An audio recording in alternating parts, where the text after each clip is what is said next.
안녕하세요. 오늘 저희가 함께 들여다볼 자료들은 참 흥미로운 질문을 던져줍니다. 어떻게 보면 20세기 카톨릭 중심의 라틴 아메리카에서 시작된 해방신학이요.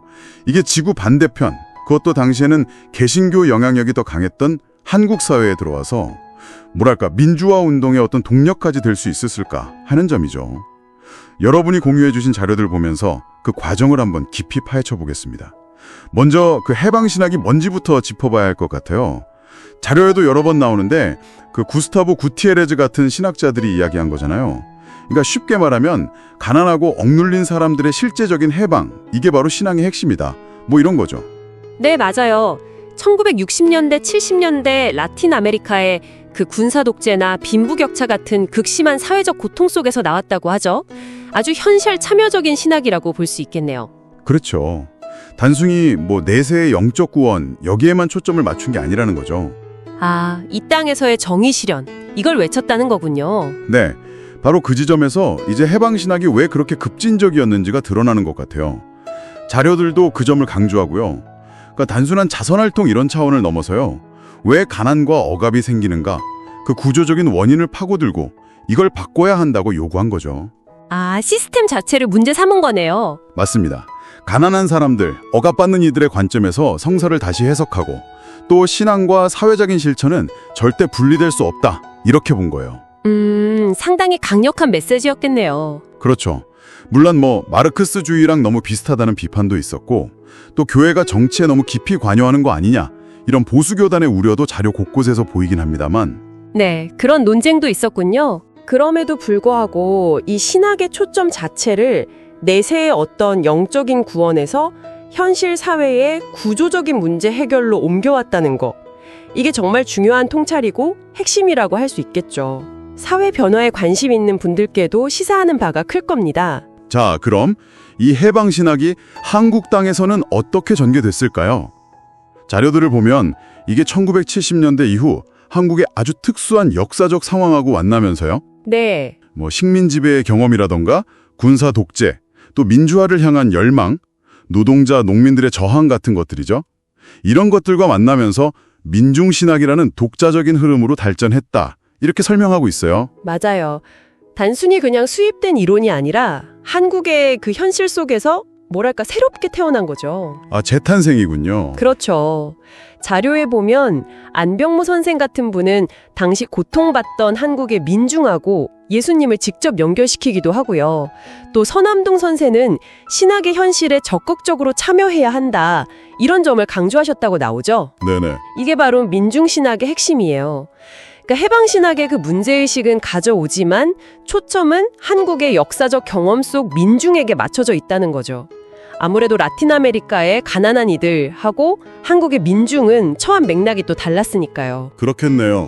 여기서 이제 어떤 보편적인 사상이 지역의 특수성과 만났을 때 어떻게 다르게 나타나는지 그걸 볼 수 있는 지점인 것 같아요. 그렇게 한국 현실에 깊이 뿌리 내리다 보니까 이게 그냥 이론에만 머무르진 않았겠군요. 네, 당연하죠. 자료들을 보면 70년대, 80년대 민주화 운동 현장이나 노동운동, 노민운동 같은 곳과 아주 긴밀하게 연결되어 있었다, 이 점이 강조되더라고요. 맞습니다. 신학이 정말 강인실을 넘어서 거리로 나갔다고 할 수 있죠. 신앙이 구체적인 삶의 변화를 위한 행동으로 이어진 그런 사례들이 자료에 많이 나와요. 그렇다 보니까 당연히 기존 종교계 내부에서도 반응이 좀 엇갈리지 않았을까요? 네, 바로 그 부분도 자료에서 아주 명확하게 드러납니다. 천주교 같은 경우는 뭐 정의구현사재단 활동처럼 독재에 맞서고 인권을 외치는 그런 실천적인 모습은 강했는데요. 교리적으로는 해방신학의 그런 급진적인 언어보다는 사회정의나 인권 같은 좀 더 보편적인 언어를 사용하면서 조심스러운 태도를 보였다고 해요. 약간의 온도차가 있었군요. 네, 반면에 개신교는 이건 정말 극명하게 나뉘었다고 나오죠. 아, 개신교는요? 네, 기장 같은 진보적인 교단들은 민중신학을 아주 적극적으로 받아들이고 사회운동에도 함께 나섰지만 합동이나 통합 같은 좀 더 보수적인 교단에서는 이건 좌파적이다, 성경적이지 않다, 이러면서 강하게 비판했다는 거죠. 아, 그 대립이 상당히 컸군요. 그렇죠. 이 대립구도가 사실 오늘날까지도 이어지는 한국 개신교 내 진보와 보수 갈등의 한 단면을 보여준다. 뭐 이런 점을 자료들에 짚어주고 있습니다. 결국 해방신학이나 민중신학은 단순히 신학계 안에만 머문 게 아니라 한국 사회 전체에 상당히 큰 영향을 미쳤다고 봐야 할 것 같아요. 여러분이 보내주신 자료들을 이렇게 쭉 종합해보면 사회운동의 중요한 어떤 이론적 자양분이 되기도 했고요.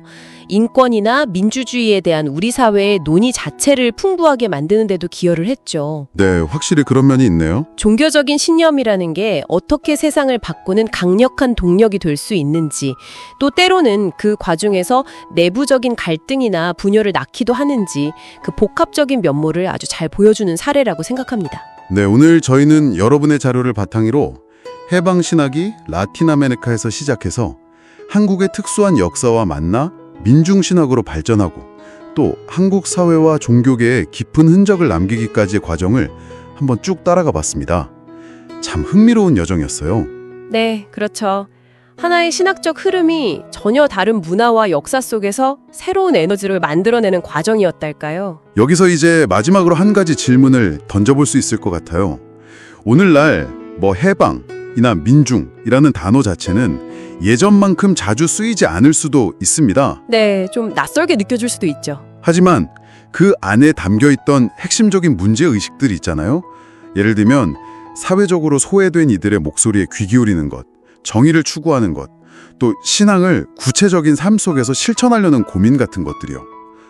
이런 고민들이 과연 사라졌을까 하는 거죠.